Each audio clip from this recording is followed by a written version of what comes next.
this is our 90-90 drill. So we use this in classes to warm up our hips, and especially in our class healthy hips or sometimes the splits, we'll do this in the warm up at the beginning. So we're going to sit feet nice and wide, so my feet are a little bit wider than hip width, and I'm going to try to keep my chest facing forwards. From here, I'm going to drop my knees to the floor, it doesn't matter if they don't touch, and then I'm going to roll to the other side and drop my knees down. You can see my hip flexibility today is not great in one side, and that's okay. They might be different as long as you take note of that. So we're just going to go slowly, one side to the other, and just adding a little bit of pressure to get the knees closer to the floor, but not hips.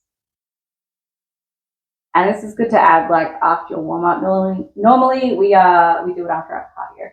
So these are 90-90s. These are just hip rotations. They're called a few other things, but we like to call them 90-90s.